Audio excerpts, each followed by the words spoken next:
وإذ ابتلى إبراهيم ربه بكلمات قال إني جاعلك للناس إماما قال ومن ذريتي قال لا ينال عهد الظالمين صدق الله العظيم. اللهم صل على محمد وعلى آل محمد كما صليت على إبراهيم وعلى آل إبراهيم إنك حميد مجيد. اللهم بارك على محمد وعلى آل محمد كما باركت على إبراهيم وعلى آل إبراهيم إنك حميد مجيد. اللهم صل وسلم وبارك عليه. আল্লাহ সুবহানাহু ওয়া তাআলা শুকর, আল্লাহ আমাদের মসজিদে আসার তৌফিক দান করেছেন। প্রিয় নবী হুজুরের নূর সাল্লাল্লাহু আলাইহি ওয়াসাল্লাম বলেন, মসজিদে গমনাগমন যারা করে সাক্ষ্য দাও তারা মুমিন। মুমিনের একটা বড় আলামত হলো আল্লাহর ঘর মসজিদের সাথে সম্পর্ক। এবং জুম্মার দিবসে এই গুরুত্বপূর্ণ ইলমি আলোচনার মজলিসে বসার তৌফিক দান করেছেন। আল ইলমু ফিস সুদূর, ইলম বলা হয় যা অন্তরে থাকে, যা মগজে থাকে। ইলম মগজকে সুন্দর করে, পরিশুদ্ধ করে, অন্তরকে বিকশিত করে। লা ফিস সুদূর, কাগজে খাতায় লেখা আছে ওটা ইলম না। ইলম অর্জন করতে হবে, রাখতে হবে মাথায়, লালন করতে হবে অন্তরে। ইলম থাকে কোন জায়গায়? মাথায়। আর লালন করতে হবে অন্তরে। ইলম এমন একটা নিয়ামত, ইন্নাল্লাহা লা ইউআযযিবু কলবান আলাল কুরআন। নবী মুহাম্মদ রাসূলুল্লাহ সাল্লাল্লাহু আলাইহি ওয়াসাল্লাম বলেন, যে ব্যক্তি কোরআনের ইলম মগজে রাখে আর অন্তরে লালন করে, ওই কলবে আল্লাহ আযাব দেবেন। লা ইউআযযিবু আযাব। আপনার কলবের মধ্যে আল্লাহর ইলম লালন করুন। ইলম অর্জন করতে হবে জীবনকে সুন্দর করার জন্য। ইলম হলো আলো। যদি বলুন ইলম কি? আলো। ওয়াল্লাযী জাআলা লাকুম নুজুমা লিতাহতাদু বিহা ফি যুলুমাতিল বাররি ওয়াল বাহর।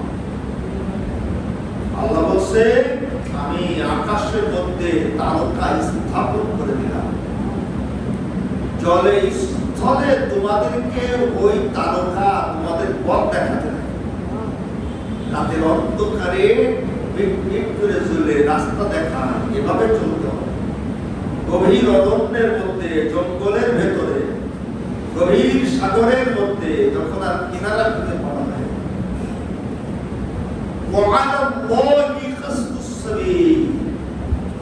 আল্লাহ বলছে পৃথিবীতে হাজারো শয়তানের বাঁকা পথ আছে, যে বাঁকা পথের শেষ মানজিলের নাম হলো জাহান্নাম।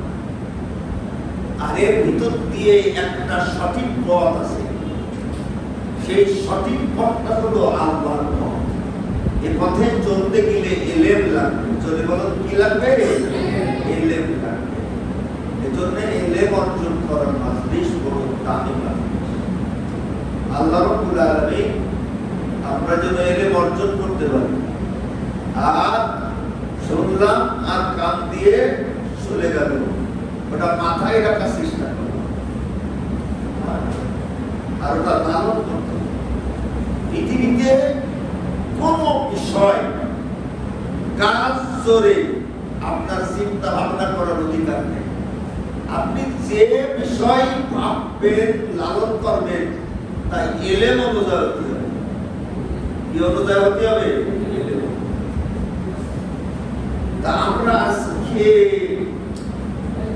জিলহজ মাস সামনে রেখে এই পৃথিবীর এক মহামানব,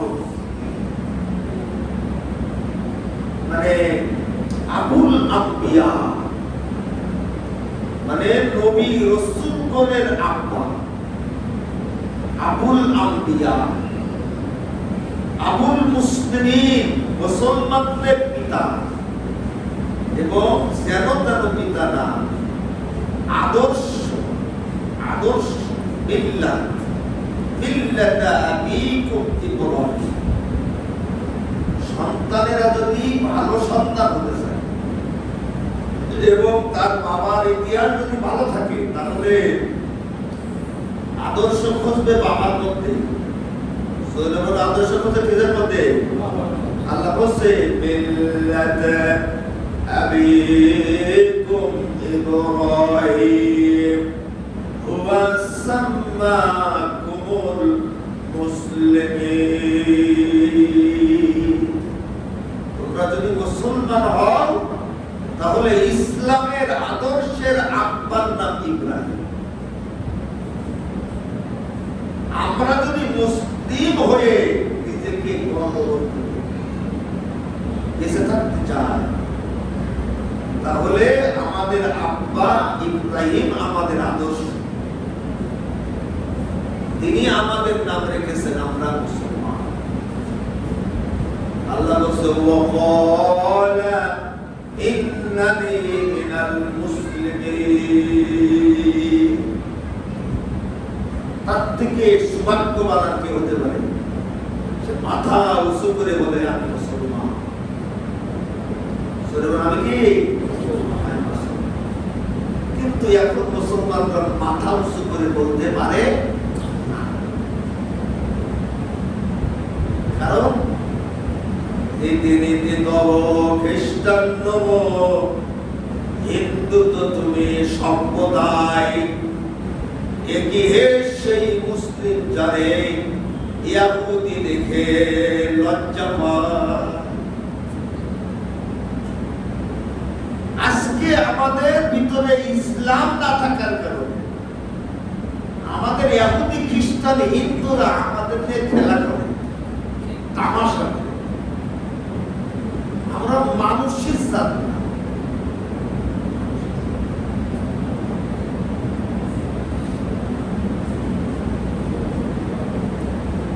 এগিয়ে সেই মুসলিম যারে ইহুদি দেখে লজ্জা।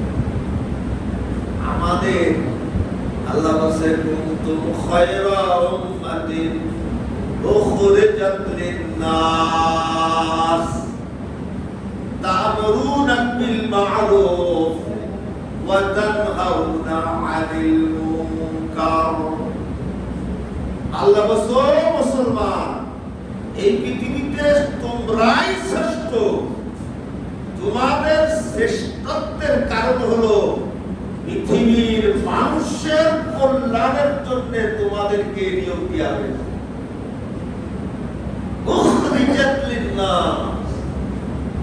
মুসলমানরা শুধু মুসলমানদের কল্যাণ করে না, মুসলমানরা মানবতার পক্ষে সারা পৃথিবীর মানুষকে দেখে শুনে রাখে। আল্লাহ বলেন তা'মুরুনা বিল মা'রুফ ওয়া তানহাউনা 'আনিল মুনকার। সারা পৃথিবীতে যেখানে অন্যায়, অসঙ্গতি, অবিচার তোমরা বন্ধ করবে, পৃথিবীতে যেখানে অন্যায় অবিচার মুসলমানরা বন্ধ করে, মুসলমানরা কল্যাণের জন্য নিয়োগ দেওয়া হয়েছে। আমি আপনাদের কাছে বলি, জোর দিয়ে বলতে হবে, মুসলমানরা কি এই পজিশনে আছে? কোন পজিশনে আছে? মুসলমানরা সারা দুনিয়ায় দুষ্টের দমন, শিষ্টের পালন, অন্যায় অবিচারের বিরুদ্ধে হুঙ্কার দেওয়া, এটা তোমাদের কাজ। মুসলমানরা কি এই পজিশনে আছে? কোন পজিশনে আছে? আছে কোন পজিশনে? পজিশনে আছে। হ্যাঁ, আজকে ট্রাম্প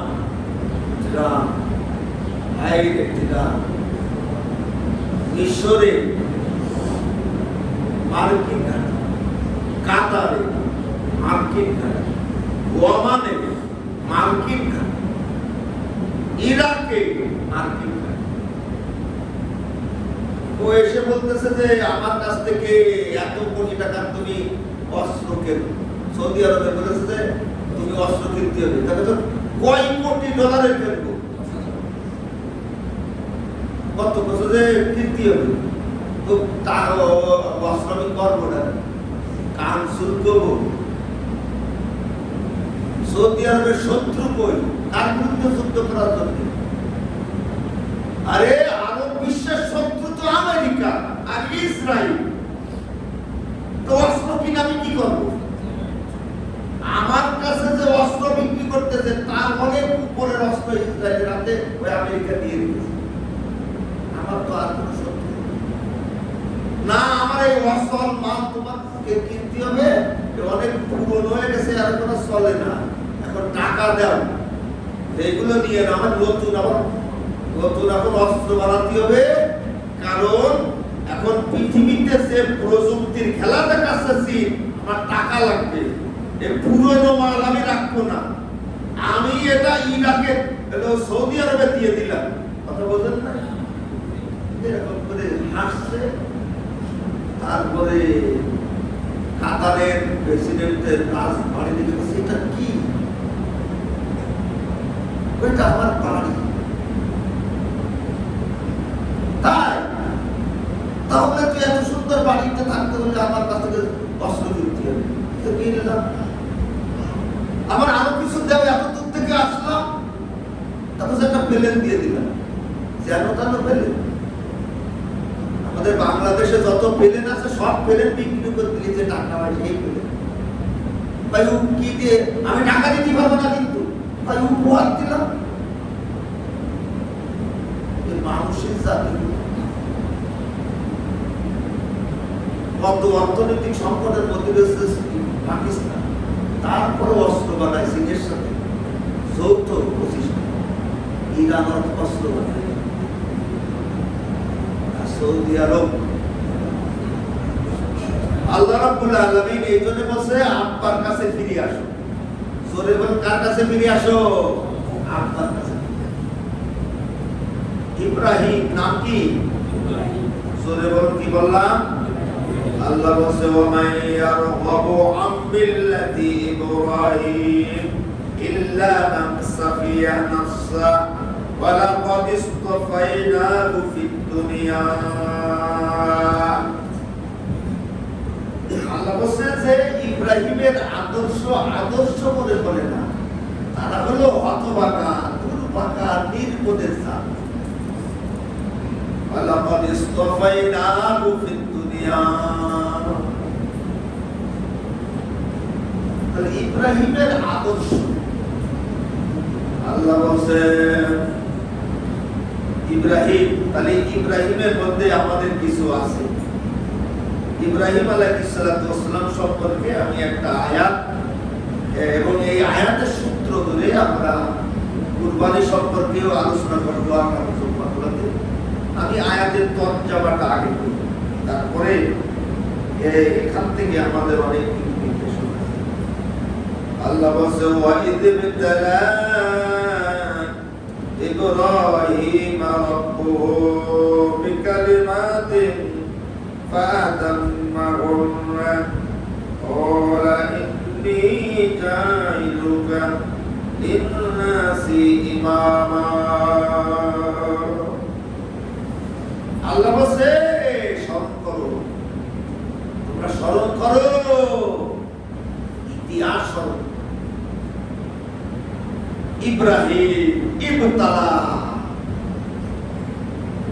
যে তোমাদের রব ইব্রাহিমের থেকে কিছু বিষয় যাচাই বাছাই করলেন। ইবতালা, পরীক্ষা নিরীক্ষা। ফাতাম্মাহুন্না, তিনি পরীক্ষায় উত্তীর্ণ হলেন। আল্লাহ পরীক্ষা করলেন আর তিনি কি হলেন? তিনি পরীক্ষায় উত্তীর্ণ। আল্লাহ বলেন ক্বালা ইন্নী জা'iলুকা লিন-নাসি ইমামা। ও ইব্রাহিম, আমি যে সমস্ত বিষয় তোমার পরীক্ষা করলাম, তুমি যে যোগ্যতার স্বাক্ষর রাখলে, এবার একটা কাজ করা যায়, তোমার নিয়ে ভাবা যায়। কি? জাইলুকা লিন-নাসি ইমামা। বাইতুল মুকাররমের ইমাম না, আমি তোমাদের মানব জাতির নেতৃত্বের আসনে সমাসীন করে দেব। তুমি মানব জাতির নেতৃত্বের আসনে, জাইলুকা লিন-নাসি, মানব জাতির নেতৃত্ব। তাহলে নেতা সে হতে পারবে না। নেতা হতে হলে পরীক্ষায় পাশ করা লাগবে। আল্লাহ পরীক্ষায় উত্তীর্ণ হওয়া ছাড়া সে নেতা হতে পারে। আল্লাহ বলছে নেতা কারে কয়? নেতা কাকে বলে? নেতা বলতেছে এই যুদ্ধ থামা, আর যুদ্ধ চলবে না, যুদ্ধ তৈরি না। যুদ্ধ কে গেল? নেতা বলছে না, যুদ্ধ করা যাবে না। এর আগে বলতেছে তোমরা যা পারো করো, আমিও কিছু জানি। ও তার কাটা, এবার বলতেছে যে বিপদ। হ্যাঁ, এটা আন্তর্জাতিক বিশ্বে এখন চীনের অস্ত্রের জনপ্রিয়তা বেড়ে যাবে। আমার আসল প্রধান তো প্রতিবন্ধী। হ্যাঁ, ওর আনবেট শেষ, রাখাল শেষ, আমার সব মাল মেটেরিয়াল শেষ, শেষ সর্বনাশ। এর নাম কি? কথা বলতে এর নাম কি? এর নাম হলো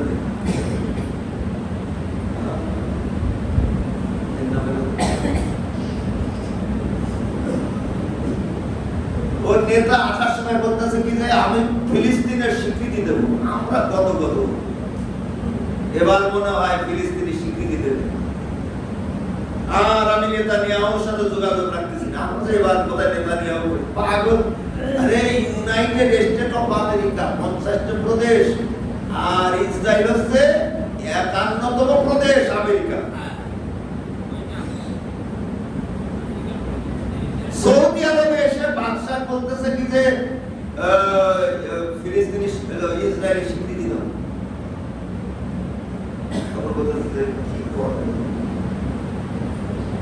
আসার সময় বলতেছে যে আমি ফিলিস্তিনের স্বীকৃতি দেবো, ফিলিস্তিনের শাহী হানাদার। এবার বলছে তুমি ফিলিস্তিনের সাথে যোগাযোগ রাখো। আমরা কিছু বলতে পারি। এর নাম হলো নেতা, এর নাম হচ্ছে নেতা। আল্লাহ আমি বলছি আমি তোমার মানব জাতির নেতা বানালাম। এই পৃথিবীতে পৃথিবীর নেতৃত্বের যে গুণাবলী, এই গুণাবলীতে অমুসলিমরা পাশ করে গেছে। আল্লাহর যে অধিক লম্বা কথা বলবো না। আল্লাহ বলছে আমি তোমার ইমাম বানাই দিলাম। আল্লাহ বলছে ক্বালা ওয়া মিন যুররিয়াতি। ক্বালা মিন যুররিয়াতি মানে কি? আমার এই যে সন্তান, আমার এই বড় ছেলে, আমি এই যে মক্কায় আবাদ করলাম, এই ইরাকের থেকে এসে এই আপনার সাফা মারওয়ার মাঝখানে وإذ قال إبراهيم رب اجعل هذا بلدا আল্লাহ এই এলাকা তুমি শহর বানাই পাহাড় পাহাড়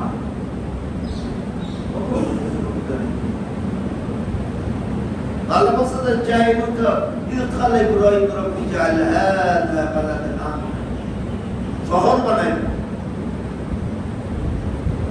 শহর হয়নি কথা বলছে না কেন শহরে যে শহর মানে মক্কা যে শহর মানে আরব বিশ্ব هذا بلدنا آمنا وارزق له من الثمرات من آمن بالله واليوم الآخر আল্লাহ আমার এই যে আমাদের স্ত্রী আর আমাদের ছেলেকে রেখে গেলাম এরা খাবে কি আল্লাহ এদের মধ্য থেকে যারা মুমিন মুসলমান হবে তাদের খাবারের ব্যবস্থা করবে আল্লাহ বলছেন তোমার যে ইব্রাহিমে রেখে যাচ্ছ এদের থেকে শুধু মুসলমান জন্ম নেবে না তো কাফের তো জন্ম ওমান কাফারা এই কাফেরদের খাতি দেবে কে তুমি তো বললে যে যারা মুসলমান হবে তাদের খাদ্য খাবারের ব্যবস্থা করো কাফেরদের কে দেবে পৃথিবীতে না কাফের মুশরিক কুত্তা নাস্তিক ওদের খাওয়াই কিনা আল্লাহ জোরে বল কে আল্লাহ ওদের কি অবরোধ করে অর্থনৈতিক অবরোধ দিলাম তেল অবরোধ দিলাম খাবার অবরোধ তেলের অবরোধ পানি অবরোধ কাফেরদের আল্লাহ বলছে ফাওমাতিউহু কালিলা আমি পৃথিবীতে কাফেরদের আরো বেশি দেব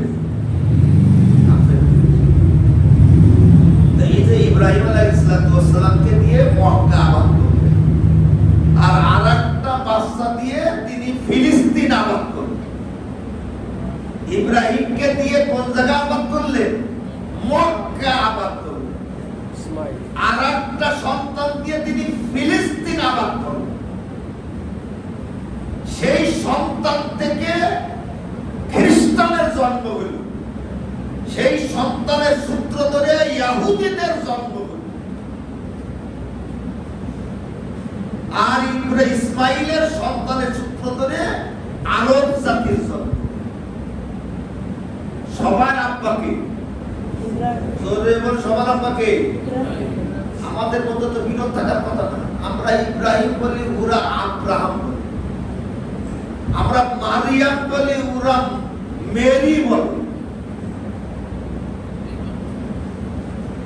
আমরা তো একই বাপের সন্তান আরো যদি গুলাই যায় তাহলে তো আমরা সবাই এক বাপমার সন্তান দুনিয়ায় তো বিরোধ থাকার কথা না তুমি তোমারটা খাও আমি আমারটা খাই আমি আমার মতো থাকি আমরা তো সব তো ভাই ইয়া আইয়ুহান নাস ইন্না খালাকনাকুম মিন যাকারি ওয়া উনসা ওয়াজআলনাকুম শুউবান ওয়া ক্বাবাইলা লিতাআরাফু ইন্না আকরামাকুম ইনদাল্লাহি আতকাকুম ইন্নাল্লাহা আলীমুন খাবীর আল্লাহ একেবারে পুরা মানব জাতি এক নারী এক পুরুষ তোমাদের অস্তিত্বের ইতিহাস বিভিন্ন জাতি গোত্রে তোমাদেরকে বিভক্ত করেছে আল্লাহ যেন একজন আরেকজনকে চিনতে পারো বুঝতে পারো উপলব্ধি করতে পারো না হিংসা করতে পারো একজন আরেকজনকে চিনতে পারো আল্লাহ বলেন ইন্না আকরামাকুম ইনদাল্লাহি আতকাকুম তোমাদের কোন জাতি গোত্রকে আমি লাইসেন্স দিই যে তারাই ভালো সেই ভালো যার মধ্যে আছে তাকওয়া আছে মনুষ্যত্ববোধ কোরআনের একটা আয়াতের অর্থ হলো তাকওয়া মানে হলো মনুষ্যত্ব যার মধ্যে মনুষ্যত্ব আছে সেই ভালো আর যত সুন্দর ড্রেস হোক না কেন যার মধ্যে মনুষ্যত্ব নেই সে যে জাতের হোক সে যে গোত্রের হোক আর বাইতুল মুকাররমের খতিব হোক সে আল্লাহর কাছে বড় মনুষ্যত্ব আমরা তো একই কিন্তু একভাবে 3 সন্তানের মধ্যে 3 রকম হতে পারে না। তাই ইব্রাহিম আলাইহিস সালাম বলছে, আল্লাহ আমার এই যে ছেলে দিয়ে আমি আরব জাতি এর আবাদ করলাম, আমার এই ছেলের থেকে যে বংশধর জন্ম দেবে আল্লাহ তারা যেন পৃথিবীতে মানব জাতির নেতা। আল্লাহ বলছে ক্বালা লা ইয়ানালু আহাদিস সালিমিন। আল্লাহ বলছে তোমার সন্তানের বাচ্চা কাচ্চারা যদি জালেম হয় তাহলে তারা এই সিয়ার হবে না। জালেম জালেম জালেম তো জালেম শব্দের বহুমুখী ব্যাখ্যা আছে। হ্যাঁ, জালেম বহুমুখী। এই পৃথিবীর নেতৃত্ব পাবে না, জালেমরা পাবে না। যারা পৃথিবী চালাতে পারে না তারা তো জালেম। আচ্ছা বলুন তো, আপনার সুন্দর একটা গাড়ি আছে, সুন্দর একটা গাড়ি আছে, 100 কোটি টাকা দাম। এখন আপনি বলতেছেন আমার একটা ড্রাইভার দরকার, তো 2 জন ড্রাইভার দরখাস্ত করে দিয়েছে আপনার গাড়ি চালাবে।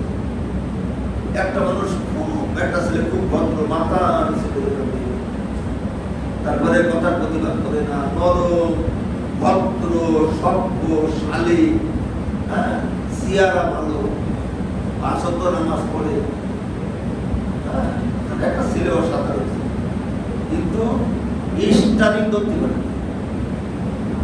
আর একটা হলো অসভ্য, বিয়াদব, তারপরে নেশাখোর, চরিত্রহীন, লম্পট, কিন্তু গাড়ি চালাতে, হ্যাঁ, অ্যাক্সিডেন্ট করে, এইরকম পাকা। এখন এই 2 জন ব্যক্তির মধ্য থেকে কোন একজনকে বাছাই করে নিতে হবে আপনার গাড়িটা চালাতে। ইচ্ছাই হোক অনিচ্ছাই হোক, আপনি কাকে নির্বাচন করবেন? কি বলেন? ওই এত ভদ্রলোক, আমি কি সুখেছে রেখে দেবো? কত ভালো ভালো তোমার দরকার, আমার এখানে কি দরকার? এখন এই পৃথিবীটা হলো আল্লাহর গাড়ি। পৃথিবীটা কার গাড়ি? পৃথিবীটা আল্লাহর গাড়ি। এই গাড়ি চালাতে গেলে ডিজেল লাগবে, পেট্রোল লাগবে, লাগবে না? আরে কথা এই আল্লাহর এই বিশাল গাড়িটা মহাশূন্যে দৌড়াচ্ছে, সেকেন্ডে 18 মাইল বেগে এই গাড়ি চলতেছে, সেকেন্ডে 18 মাইল বেগে। এখন এই গাড়িটা চালাতে হবে, গাড়িটা কে চালাবে? চালাবে না মানব জাতির নেতা, সেই তো চালাবে। আল্লাহ রাব্বুল আলামিনের ইচ্ছা ছিল এই পৃথিবীটা চালাবে মুসলমান। জোরে বলে পৃথিবীটা চালাবে কারা? মুসলমানেরা। এই জন্য পৃথিবীর রাজধানীটা আল্লাহ মুসলমানদের হাতে দিয়েছে। আরে আমাদের বাংলাদেশের যেমন একটা রাজধানী আছে, প্রত্যেকটা দেশের যেমন একটা রাজধানী আছে, পৃথিবীরও একটা কি আছে? রাজধানী আছে। পৃথিবীরও একটা রাজধানী আছে। রাজধানী বিশাল ব্যাপার।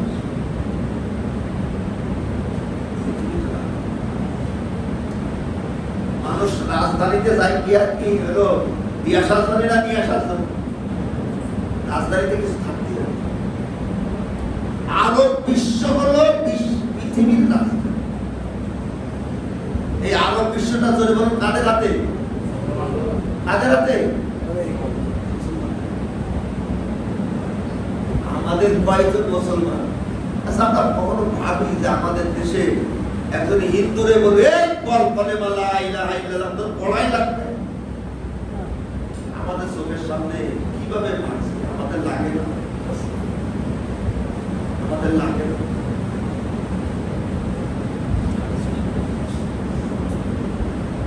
আরো বিশেষ বলবে যে এই মাসটা আমরা নেই, আগামীকাল মাস বলবে। রাজধানী আমাদের হাতে। এই জন্য এত দূর থেকে আমেরিকা এসে চিন্তা করলো পৃথিবী যদি শাসন করতে হয় তাহলে রাজধানীতে সেনাঘাঁটি স্থাপন করতে হবে। গোটা আরবে মার্কিন সেনাবাহিনী, আফগানিস্তানে শুধু থাকতে পারলো না সুরামারির কারণে। পাহাড়ের থেকে এসে শুধু প্রতিদিন একটা দুটো যদি মার্কিন সেনা মরে, ওদের জীবনের দাম আছে না, থাকার দরকার। সব থেকে বড় ওরা আমাদের এয়ারপোর্ট করে দিল আফগানিস্তান, একেবারে স্থায়ী থাকা।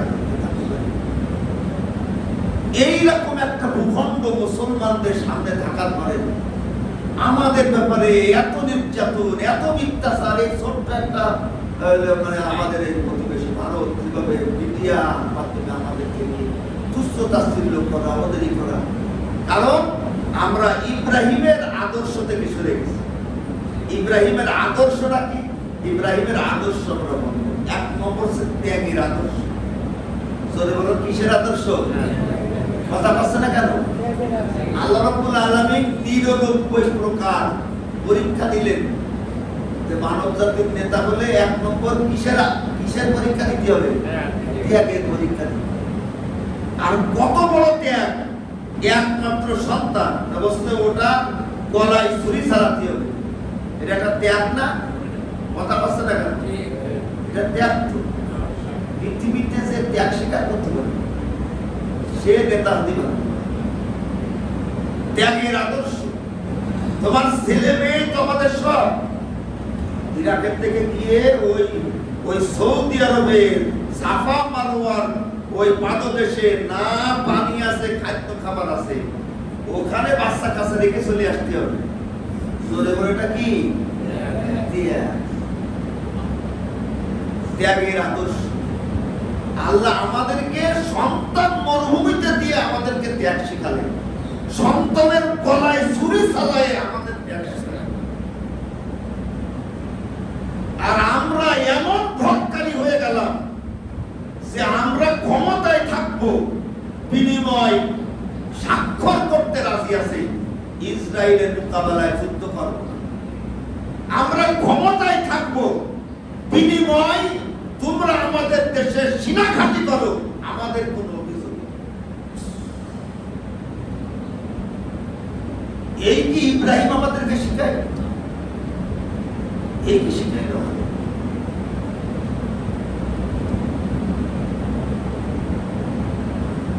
এই ক্ষমতার লোক খুব খারাপ জিনিস। ইব্রাহিম আবু জেহেলের কাছে আখনাস ইবনে শরীক বলতেছে, আবু জেহেল সত্যি বলো দেখি, মুহাম্মদ সাল্লাল্লাহু আলাইহি ওয়াসাল্লামের বিরুদ্ধে যে মারামারি করি তার তো কোনো যুক্তিসঙ্গত হবে না, কোনো কারণ খুঁজে পায় না। তার মধ্যে কোনো আবু জেহেল বলতেছে আসল কথা হলো আমরা মুহাম্মদ সাল্লাল্লাহু আলাইহি ওয়াসাল্লামের বিরুদ্ধে মিথ্যাচার বিরোধিতা করি, কারণ হলো আমরা যদি ভালো বলি তাহলে মক্কার ক্ষমতা কর্তৃত্ব আমাদের হাতে থাকবে। মক্কায় যদি ক্ষমতায় থাকতে চাই তাহলে তার বিরুদ্ধে, তাহলে ক্ষমতার লোক। জোরে বল কিসের লোক? ক্ষমতার। ওলীদ ইবনে মুগীরা, সে ওলীদ ইবনে মুগীরা কিন্তু আরব বিশ্বের মধ্যে এক নম্বর ধনী মানুষ ছিল। মক্কা থেকে তায়েফ পর্যন্ত সম্পদ আর সম্পদ, কত সম্পদ, নাম করা সম্পদ। আরবি ভাষা শুনবে, কুরআন শুনবে, অবাক হল, কুরআনের ভাষা শব্দ শুনবে। সে বলতেছে যে এ মানুষের কথা। আবু জেহেল বলছে এভাবে কথা বললে তো সর্বনাশ হয়ে যাবে। আপনি তো আরব জাতির নেতা, অর্থে, বিত্তে, ক্ষমতায়, মর্যাদায়। আপনি যদি আরবের নেতৃত্ব, এই টাকা পয়সা এগুলো যদি রক্ষা করতে চান তাহলে মুহাম্মদ সাল্লাল্লাহু আলাইহি ওয়াসাল্লামের বিরুদ্ধে কথা বলতেই হবে। তা না হলে আপনার সম্পদ অরক্ষিত, আপনার সম্মান অরক্ষিত, আপনার জীবনে নিরাপদ। এগুলো তো রক্ষা করতে চান। ওলীদ ইবনে মুগীরা ভাবিল যে আমি যদি একটু মুহাম্মাদের পক্ষে ইসলামের প্রশংসা করি তাহলে সবার হাতে হবে, আমার ক্ষমতা, ইজ্জত, টাকা পয়সা, ভাই এত বড় রিস্ক নেওয়া যায়। তখন বলতেছে আসলে আমি বিভ্রান্ত হয়েছিলাম, মুহাম্মাদের জবানে যে কুরআন শুনলাম ওটা আমাদের জাদু করিল। জোরে কি করিল? আল্লাহ ১.৫ পৃষ্ঠা কুরআনের আয়াত, ১.৫ পৃষ্ঠা। ওলীদ ইবনে মুগীরা ক্ষমতায় আছে? আরে কথা কথা না কেন? আবু জেহেল ক্ষমতায় আছে? হাসিনা তাও নেই। তাহলে এর জন্য এত কিছু করতে হবে না। আজকে আরব বিশ্বে তাদের বাক স্বাধীনতা নেই। এই যে ফ্রিডম আমাদেরকে নিয়ে আমরা জ্বলে পুড়ে শেষ হয়ে যাচ্ছি। ওদের দেশে নির্বাচন চাই না, ওরা চাই না। ওদের দেশে গণতান্ত্রিক সরকার আসলে ওই দেশে মার্কিন ঘাঁটি থাকতে পারবে না তো। সিরিয়ার উপরের দিকে আপনার কি অবরোধ তুলে দেবে, শর্ত হলো ইসরায়েলকে মেনে না, অবরোধ রাখবো না ইসরায়েলকে। আল্লাহ বলছে, ইব্রাহিম আমি তোমাদের ত্যাগ শিখালাম 99 প্রকার পরীক্ষা। তারপর বলছে মানব জাতি সমাধান চাও যদি জীবনে মরণে, চোখ রাখো কুরআনে। আমি অনেক আগেই বলেছি, আল্লাহ রাব্বুল আলামিন বলেছে কুরআনের মধ্যে যে দুনিয়া আমাদের আল্লাহ, আমাদের নিজস্ব পারিবারিক কোনো কেউ না। আল্লাহ হলো দুনিয়ার সবার, তাই না? যারা ইহুদি তাদের আল্লাহ কে? যারা খ্রিস্টান, ইহুদি, নাসারা, হিন্দু, ওদের আল্লাহ কিনা? আরে কথা বলছে না কেন? ওই যে হিন্দুদের মধ্যে কত ডাক্তার, কত ইঞ্জিনিয়ার, ওদের মগজ বেড়ে কেঁদেছে। আমরা যে মনে মনে করি আল্লাহ তো আমাদের, আমার আব্বার আল্লাহ আর আমার আল্লাহ আর আমার চাচার আল্লাহ, তাই মনে করো তুমি? আল্লাহ বলতেছে কি যে আমি তো সবার আল্লাহ। আমি আল্লাহ কোরআনের মধ্যে মূলনীতি বলে দিলাম। ভালো জায়গায় থাকতে চাও, জ্ঞান অর্জন করা লাগবে। সুবহানাল্লাহ বলবেন না? কি অর্জন করা লাগবে? জ্ঞান অর্জন। কুরআন বলতেছে জ্ঞান অর্জন করা লাগবে। আর আমরা হলো দুনিয়ার মধ্যে সবথেকে মূর্খ জাতি। সুবহানাল্লাহ বলবেন না? সবথেকে জ্ঞান অর্জন, জ্ঞান শক্তি লাগবে, অস্ত্র শক্তি লাগবে, অর্থনীতি শক্তি লাগবে, অর্থ শক্তি লাগবে। আমাদের অর্থনীতি আছে, অর্থ আছে, কিন্তু অর্থ শক্তি নেই তো। কারণ অর্থ শক্তি ওদের হাতে, ওরা অর্থ পরিচালনা করে। অর্থ আমার, কিন্তু শক্তি কার হাতে? অর্থ শক্তি লাগবে, অস্ত্র শক্তি লাগবে, এরপরে লাগবে ঐক্য শক্তি। কি শক্তি? ঐক্য শক্তি। আরে পাঁচটা হলো পরাশক্তি, তা চারটে খ্রিস্টান। ওরা বলবে পৃথিবীর কার তো কায়, ভূত তো ভূত। এই পাঁচটা শক্তি যদি বলে যে কালকে ফিলিস্তিনের সমস্যার সমাধান, তাদের ভেটো দেওয়ার ক্ষমতা আছে। এই পাঁচটা পরাশক্তির মধ্যে মুসলমান আছে। এত বড় জনশক্তি সারা পৃথিবীতে, এত দেশ, তাদের কোনো অবস্থা এর নাম আছে ঐক্য শক্তি। ঠিক আসল জায়গায় জাতিসংঘের মাধ্যমে ওরা ঐক্যটা ধরে রেখেছে। তখন তোমার সাইজ করতে হবে। আপনি কোরআনকে যেভাবে বিশ্লেষণ করবেন, দেখবেন যে আসলে পৃথিবীতে আপনাদের মুসলমানরা বেঁচে আছে। এটা অনেক বড় আল্লাহ। আল্লাহ আমাদের বুঝার তৌফিক দান। এই আয়াতের উপরে আমরা সামনে